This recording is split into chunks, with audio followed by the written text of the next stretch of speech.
Hey gang, Ronan here. As you can see in this game, we've got Regixone playing the Tier 8 Premium Japanese aircraft carrier Kaga. Matchmaking, well, matchmaking's pretty decent, I guess. Got Alexi on the other side. There are a number of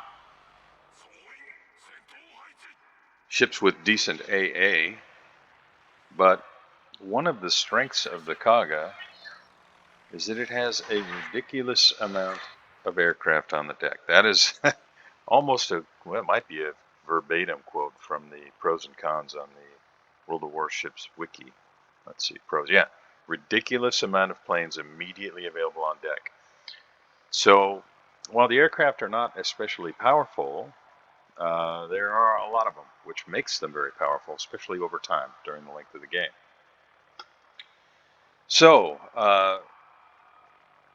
our hero decides to take the torpedo bombers out for a spin. Now, why drop some in the water there? Well, because it means there are fewer aircraft for AA to shoot down in case you run into a large group of ships with strong AA. Now, these torpedo planes are generally not too effective against destroyers.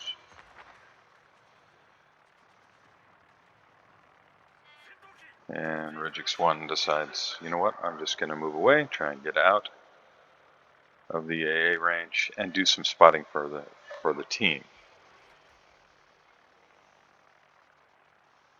Now you can see these aircraft are not especially fast, 133 knots. I mean, it's much faster than a ship, of course, but by doing this, he's able to tell his team where the bad guys are positioned. Drops a fighter there to help keep an eye on the Marceau, and the Marceau's AA goes to work. And maybe he can get behind these islands and stop the AA from the Marceau. No. Now the AA from the Bayard is beginning, well, I guess it's Tashkent. So this last aircraft is liable to get shot down. You can see it's already burning. But he's given his team a really good look at what the bad guys are doing in terms of how they're positioning. And he's going to go take a look out here just in case there might be a destroyer out this way.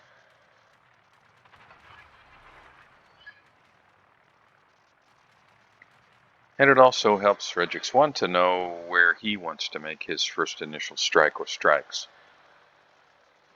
It looks as though the red team are going to be pushing toward Alpha Cap. There is a Yamato there that is kind of by itself, would make a great target. There's also a Yamato hiding back there. Good to know.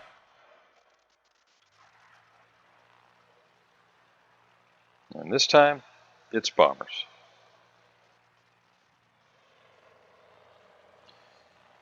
Now, what's special about these bombers? Well, they are, it's HE bombs for starters, which is kind of nice for this line. You can see he's already gotten rid of some of them, just to limit the amount of aircraft that get shot down. You probably only make one, maybe two strikes anyway. These aircraft drop their bombs at very low altitude, which makes them much more accurate. So you will generally land more bombs on target. Now he's moving some combined AA here, which can be a little tough to handle.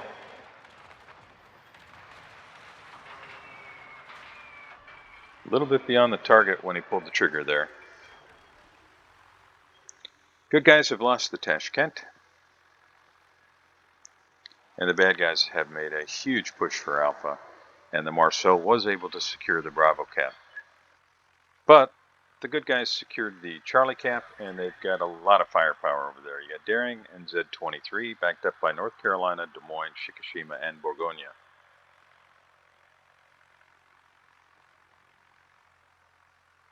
Z-23 shoots and takes out the Tashkent. And we've got rocket planes, so we'll see whether Regixone decides to focus on the Akazuki. Nope, looks like he's headed the other way. You can see torpedoes there. Presumably that's either Ognavoy or Marceau. There's the Marceau. These rocket planes are not especially powerful, but... Oh, look at that. They're both right there.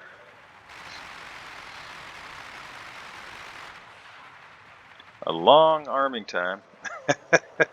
And not one hit. That's frustrating. And he's keeping them lit up, but losing a lot of aircraft, so he decides to heck with that. And he just goes and gets some more. Schlieffen takes out the friendly Pommern. Friendly Kurfürst takes out the Akazuki that was kind of hiding over there behind the island at Foxtrot 2.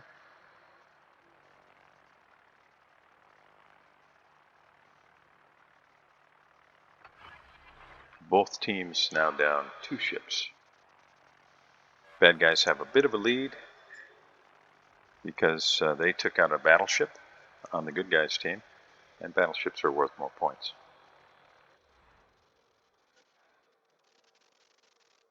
Both teams still only 1 cap. As Regixone takes a look at the overall map and decides to run out here and focus the Yamato. Now somebody just smashed the Yamato. I'm guessing that was Shikishima. Yamato trying to heal, but Yamato, he's not long for this world. If our hero doesn't get him, one of these other guys will.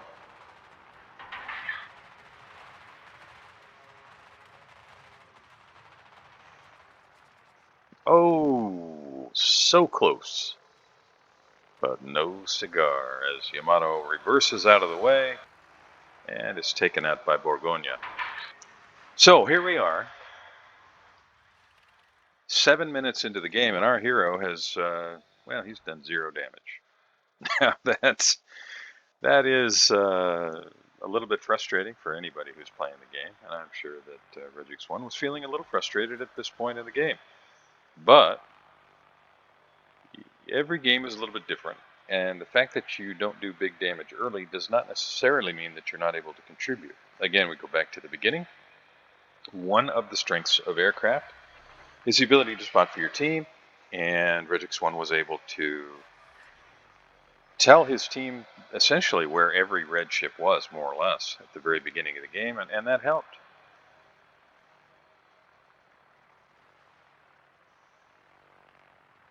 And he has done some other spotting.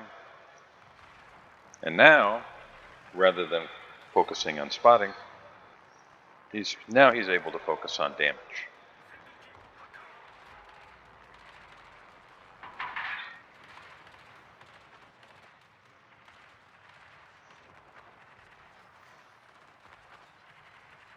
And we get 4 torpedo hits there with significant damage to the Pommern. And although he is losing a little bit of aircraft here, if he doesn't finish the Pommern, someone else will. But I think that's probably going to do it. This is enough of that. Torpedoes are in the water. I'm going to go get some more aircraft and find a new target. And those torpedoes do strike home. Only takes 1, and the Pommern is gone. Meanwhile, the friendly North Carolina, takes out the enemy CV. And suddenly this game has an entirely different complexion. Bad guys have now lost 5 ships. Good guys have only lost 3. Regixone drops some rockets, essentially, again, just to limit the amount of aircraft that can be shot down if he gets himself caught in a situation where there's heavy AA. And that keeps more aircraft available on the deck for him to use later.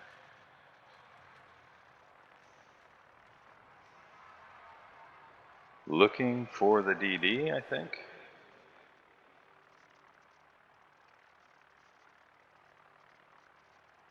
Hoping to catch him. Is he still in the? Is he in the smoke? Now you'll notice that the good guys have secured the Bravo cap.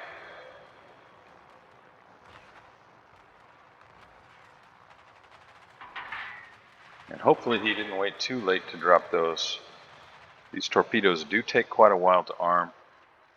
But they do all, well, they do arm, and he lands 3, and he's liable to be able to land a couple more here.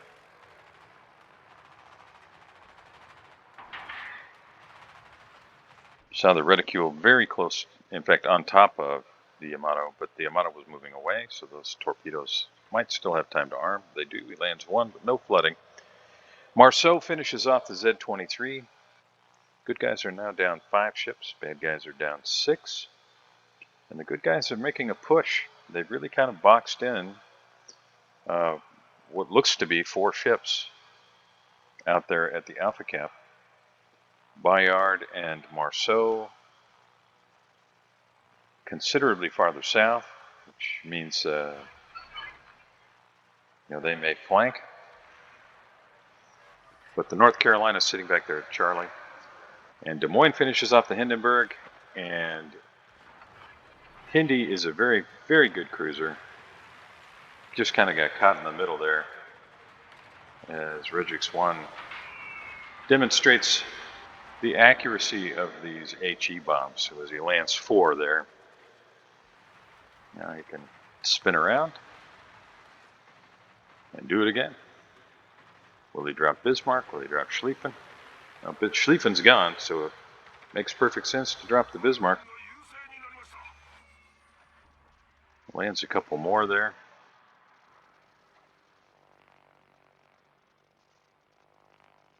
Good guys are up by, well, nearly 300 points. Good guys have 6 ships. Bad guys are down to 4. Good guys have 2 out of the 3 caps. Game's not what I would consider over at this point, but it looks very good for the good guys.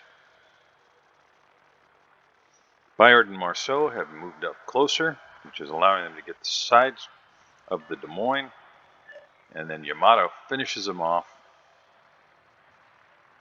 And Yamato is very close. He's pushed in really close. Bayard finishes off the Daring. And this game has a little bit different feel. Both teams now down to 4 ships. And let's hope for some flooding here. Now, these torpedoes are not really great at creating floods, at least not in my experience playing the ship, but there's one. Maybe we can get lucky and get another one here.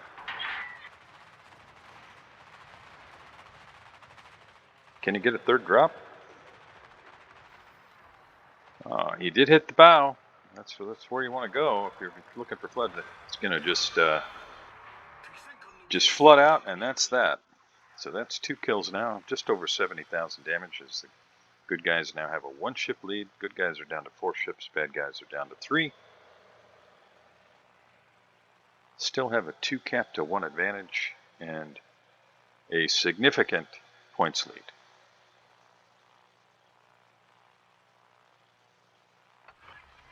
Marceau's pretty banged up. And our hero is going to try and drop him with bombs. That's no easy feat. It is not easy to hit a wiggly destroyer with bombers. But that looks really good. Great job. Regixone takes out the Marceau. That's 3 kills now. 72,389 damage. And I think really that probably cinches the win for the good guys. It's Bayard and Bismarck now squaring off with La Fantasque, who is, of course, very banged up, but still Kutuzov with about half his HP, and North Carolina with about 3/4 of his HP. And Regixone, still full HP with a lot of remaining aircraft. So he's out there with rocket planes right now. No, excuse me, not rocket planes, torpedo planes. And this Bismarck's in trouble. That is going to be a very narrow spread. Bismarck tries to turn in. I'm not sure whether that's going to help him a lot. He does avoid 2. Looks like maybe 1 didn't arm, but there is some flooding. And Be a few more torpedoes here. He's going to burn that. Yeah, he flooded out before the next torpedo. So we're just shy of 81,000 damage for Regixone. And this game is in the bag. There's only one red ship remaining. That's the Bayard. And the question now is, can Regixone secure a Kraken here? It's going to be tough. 923 points on the scoreboard for the good guy. And those two caps are going to continue to see that number run up. Bayard is pushing into the Bravo cap, which will slow that a bit. And he's trying to get a bomb drop on the Bayard.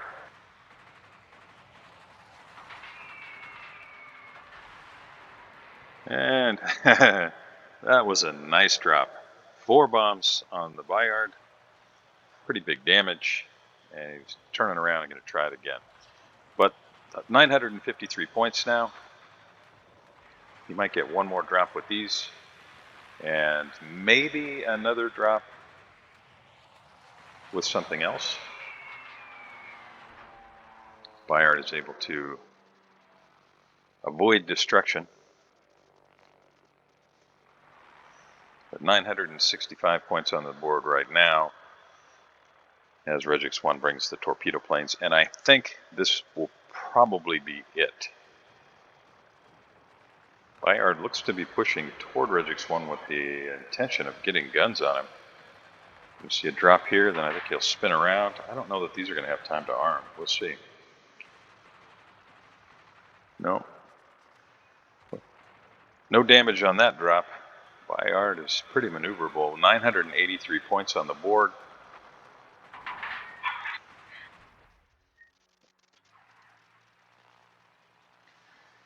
Well, whether you get the Kraken or not, great game, Regixone. Thank you very much for sending this to me. And it looks like that's it. Those of you joining me, thank you, and I'll see you next time.